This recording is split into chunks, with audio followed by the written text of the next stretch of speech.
Welcome to the Strategy Mob Podcast. Tune in for everything you need to know to stay in the know regarding the automotive industry. Here's your host, Jason Harris. Laurie, you mentioned earlier, about the mindset. For this to fundamentally shift and continue to stay this way, and Kerri, you saw with the people that already have the mindset, that this is how I'm going to put the customer at the center of my buying process or selling process. I'm going to put the customer at the center of my marketing efforts, but it comes down to that mindset. So, Laurie, how our backs up the wall. We made the change. We fought the couple rounds. We came out okay, but now we're going into round 2, 3, and 4. How do we change that mindset and continue to push forward? This correlates to the work that I'm doing very often with both dealers and vendors, because what we've got to do first of all is give everybody an opportunity, like Kerri said, to catch up, but not just catch up, to understand the project at hand. Even if it's something as massive as like the way we conduct business, but like get everybody in the room and throw the ideas out and give everybody a voice in a conversation. Then whatever it is, direction we choose to go, it's awareness for everyone. And awareness doesn't mean I heard there was a meeting. Awareness means I was in the meeting. Then we go for alignment. Alignment, nothing's going to happen if you don't have alignment at that point. Then you start to set some targets, some early stage baking in reality. And then what becomes very important then is all of your communications internally and externally. Like, we're doing these things now and internally, and here are the expectations that we have of everyone, and to the customers even.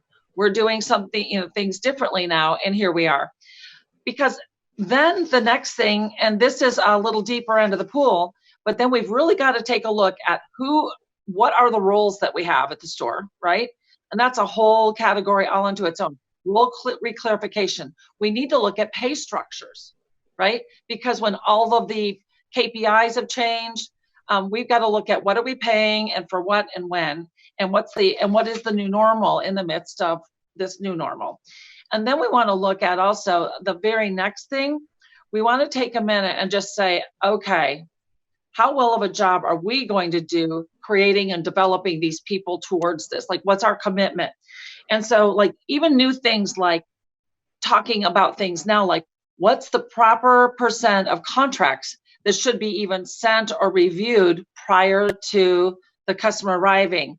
What's the proper number of customers that our people can be interacting with, and not just number of customers they're interacting with, but what should that interaction look like? I got a call on that the other day. I'm like, and we could go on about that later, but like, what does that look like? And what are we saying? Like, what about all those scripts everybody paid so much money to get?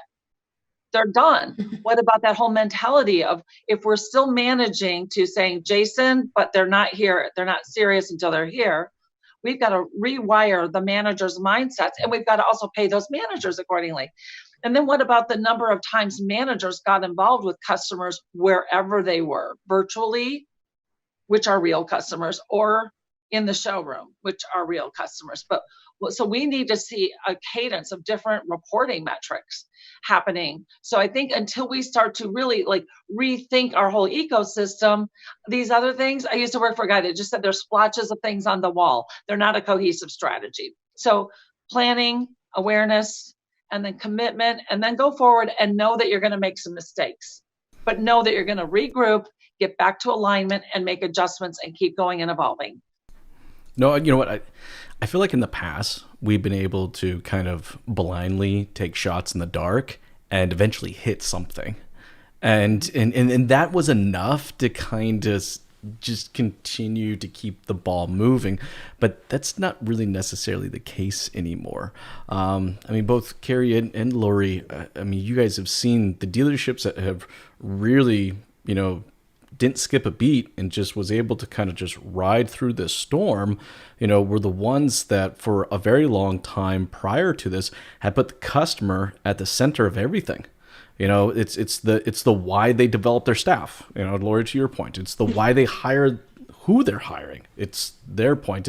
And Laurie, I'd like to kind of get your thoughts on like the marketing side. Like, look, in the past, when it comes to marketing, huge discounts, low lease rates. I mean, that's literally been our message for like, I don't know, last 50, 60 years, it's like, but how do we put the customer and how do we evolve our marketing efforts to put the customer at the center of that? Kerri, your thoughts? Well, yeah, I'm shaking my head because you were talking about some of the players that were ahead of this, and they were doing some of these things and some of these processes before they had to, right? And I think there were a couple things. One, they had the long game in mind. And a lot of times when you look at automotive retail, we do things all for short-term gain. But what can I do today that is going to result in a sale tomorrow? Or maybe next week, but no further than that, right? And so we do things even from a profitability standpoint that are very short-term in nature. I always like when people make fun of some of these companies out there that aren't profitable yet, but are doing some revolutionary things. I'm not going to name them because I don't want any hate mail sent to me. But let's just remember that Amazon didn't make profit for their first 9 years of business, okay? And they're laughing right now at all of us who were making fun of them when they weren't making profit. A lot of times when you change a business model, when you're the first to do something, it actually isn't profitable on day one. It takes some time to refine, particularly when you're creating a trend. And I think what's challenging in our business, and even when COVID struck, is that we tend to be more competitor focused than we are consumer focused. We tend to want to know what other dealers are doing. And I think we are at a fork in the road right now where we really need to be looking at what non-automotive is doing, right? Because they've been in this virtual world much longer than most in automotive retail.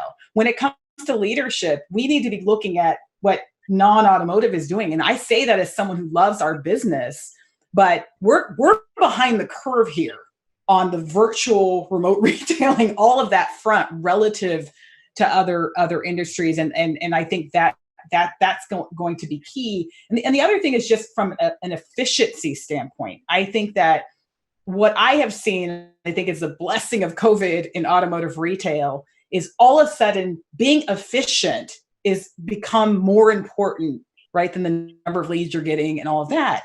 Your marketing efficiency, which I think you're going to jump to next, making sure I'm spending money on marketing that actually yields, results. And then people, your efficiency when it comes to people. I've always asked this question, and just shoot me, everyone, but how come there's so many people that get paid on one deal? Think about that. How many people in a dealership get paid off of one sale? Think about that. Now, all of a sudden with COVID and furloughs and layoffs and things like that, everybody had to get more out of individuals. People had to take on more jobs. We all of a sudden started to look at every individual and say, how do we get the most out of this person's time? Because we are forced to. And I think that's something we should have always been focused on, is efficiency of people, marketing, and process. Thanks for tuning in to the Strategy Mob podcast with your host, Jason Harris. Don't want to miss new content? Be sure to sign up to be a mobster at strategymob.com to stay in the know. Remember to like, comment, and subscribe. Happy podcasting.